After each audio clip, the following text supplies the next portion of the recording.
Hey guys, Dan Heilman back with another video. Today, I want to talk about what you can expect from a Bitcoin rally, what usually happens to things like Bitcoin dominance, the others chart, and stablecoin dominance, kind of the relationship between those three.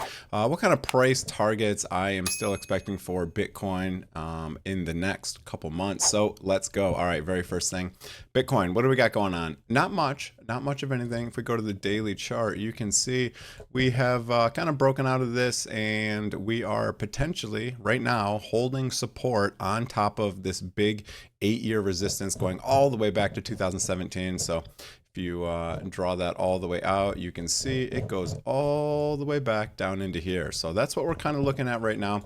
And Bitcoin is looking healthy. I think we're going to see a move from Bitcoin, and there's a couple of different reasons why I think that. The first reason is a lot of the Bitcoin mining stocks are starting to move, and usually this is kind of some sort of an indication that maybe we'll see a move from Bitcoin soon. Another thing is we have gold at all-time highs.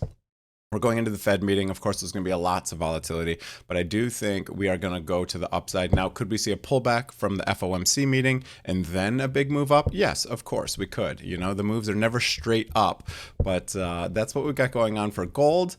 And over here, if we go look at the S&P 500, we are at all-time highs. We've even gapped up now in the pre-market. If we go look at the futures, they gapped up pretty good over this last night here. So over the last couple hours, they have gapped up pretty good. So there is a nice big move from the S&P 500 as well. So I think a lot of people are going long and buying in before the FOMC meeting. So I do think we're going to get a big move from Bitcoin. Now, if I kind of talk about the relationship between Bitcoin dominance, others, and stablecoin dominance, which I use USDT D plus USDC.D. Let's go look at some other moves and what happened. So the last big move was from this April low. This was kind of the tariff spill. You know, on January, we had Trump come into office, and then this was the bottom here. What happened you can see on this dump here, Bitcoin dominance was going up. So if you look in the top left hand, I know there's 4 windows here, but kind of follow with me here. Bitcoin dominance goes up on this dump right here. So let me just draw so as Bitcoin is going down, you can see over here, Bitcoin dominance during this same time frame is going up. Okay, so that makes sense, right? As the market is dumping, Bitcoin is dumping less, and the price and Bitcoin dominance goes up as Bitcoin goes down. Okay, now if you look at the same thing in that same exact time frame, you can see that others market is dumping. Now, how much did the other market dump? What do we got here? 55%. How much did Bitcoin dump? 30%, right? So others is usually going to go down more than Bitcoin is for that same dump. Okay, makes sense. Now, what happened to stablecoin dominance? It went up as well. So Bitcoin dominance and stablecoin dominance goes up, so the dominance of other coins goes down. Makes sense. So a lot of the money will go into Bitcoin and in stablecoins because people will pull their money out of the market. Stablecoins go up, etc. Okay, so there's one example of a dump. Now the pump that followed it right after. Let's use a different color here. So we'll go as Bitcoin goes up. What happens to these others? So this is a really important relationship to understand because you can watch things like the stablecoin dominance chart, and it can kind of help you to look for areas to take profit, and it kind of tells you what other people are doing in terms of that. Bitcoin dominance as well. I do think it is most likely topped for the year. I doubt we sweep the high, but in a big rally upcoming, we could see Bitcoin dominance going up. Now, I want to look at some scenarios like the last time we had a big pump to see if, you know, others are always going to go down when Bitcoin dominance goes up. So let's see here. So here we go. Bitcoin goes up.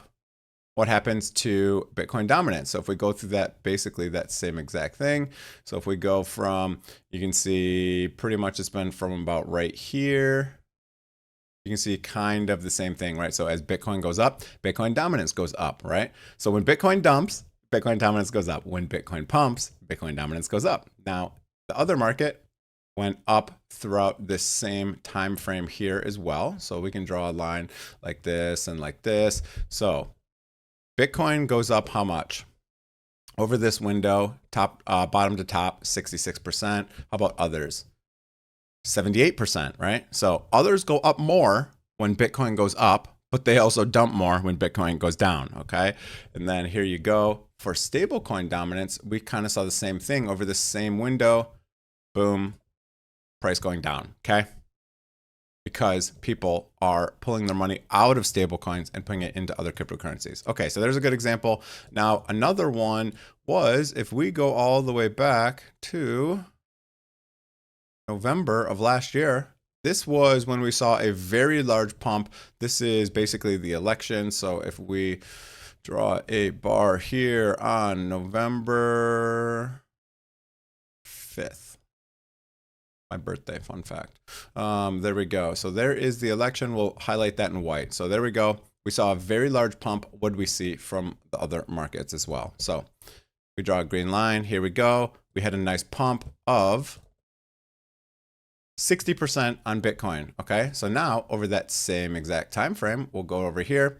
What did Bitcoin dominance do? It went up. It kind of dumped in the beginning, which is interesting, right? So Bitcoin dominance started going down. Bitcoin dominance went down because others went up, right? So you can see the overall trend. If we go over the same time frame, let's go to like right here. It actually kind of went down, right? So you'd expect it to go up because the price was pumping here. So I guess I'll call that pretty much even, right? Because it went down and then up. So now if you look here over that same time frame, others went up even more, okay? So this is what, 60%? Over here, we went up 136%. So others went up a lot more.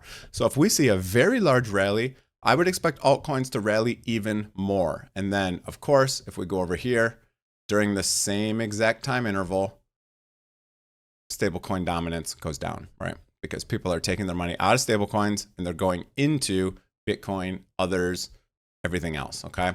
So it's kind of interesting here because you see Bitcoin dominance kind of just go sideways for the large pump. Bitcoin dominance kind of went up. You can see this if we zoom into this window right here, we had this basically 6-day window, okay? Over here, you can see Bitcoin dominance did go up a little tiny bit during that window, but then it actually went down until the top, okay? Which was about right here. So you can see that. So basically, Bitcoin moved first.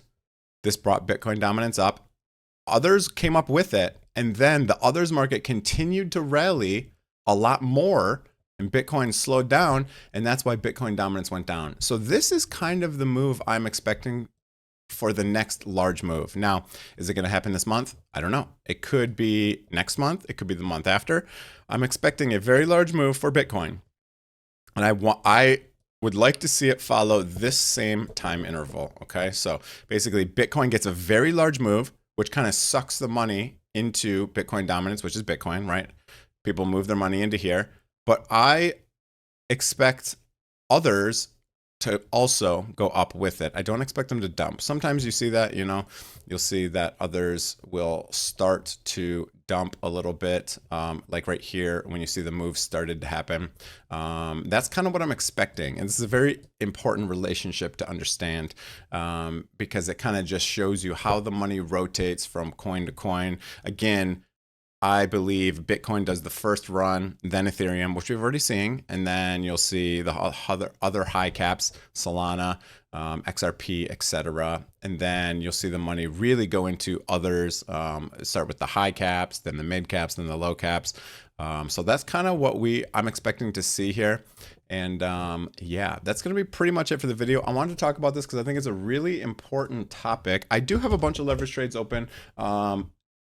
I don't know if I'm going to hold them through the FOMC meeting. Oh, I'm not logged in. But I use Bitunix. That's my favorite exchange. I have affiliate links below if you want to do any trading, if you want to buy spot, if you want to get prepared for the FOMC meeting, if you want to put in your longs and you think we're going to go massively long.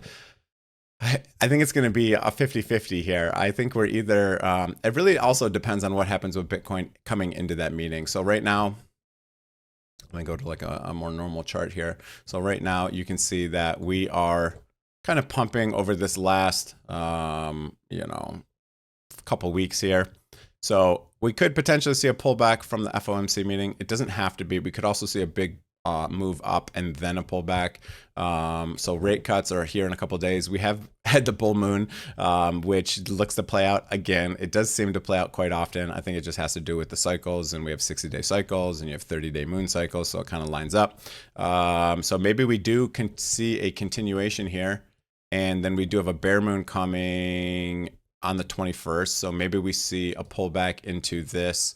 I don't know. I'm kind of leaning towards we get a pump into the rate cut. That's why I have a bunch of longs open right now. I'm going to put the stop losses at break even. I'm in profit on a lot of these. Are all the longs I have open right now. So I am going to put a stop loss at break even. I will see a lot of volatility. I might just take some profits on a lot of these because I have a feeling even if I put the stop loss at break even, it's just going to come back down, hit it, and then go right back up. But we'll see. That's going to be pretty much it for the video. That's what I want to talk about today, the relationship between stablecoins, Bitcoin dominance, others, and what we can expect for a large pump that will come from Bitcoin. I'm pretty sure that's going to happen quite soon, especially today with the futures up. A lot of people are betting on the market going up here. You can see we have a nice big pump. So we closed over there, and we have another 1.29% pump for S&P 500 today. We are getting a little bit of, a little bit oversold on the RSI. So we could also see a pullback right into FOMC, but it does look like people want to go long today. So yeah, that's it for the video. Hope you guys enjoyed it. If you did, hit the like, hit the subscribe button, leave a comment below. What do you guys think? Was this an important video? Did you guys enjoy this video? A little bit different. I want to get a little bit more technical and show some different relationships between some different market caps and stuff like that. So I hope you guys enjoyed it. Again, affiliate links below if you want to try any exchanges. I have affiliate links for Bitunix, for Coinbase, and a bunch of other exchanges. BTCC if you want to trade some tokenized stocks. You can trade a lot of these companies on here. So that's it for the video. Have a great day, everyone. See you guys.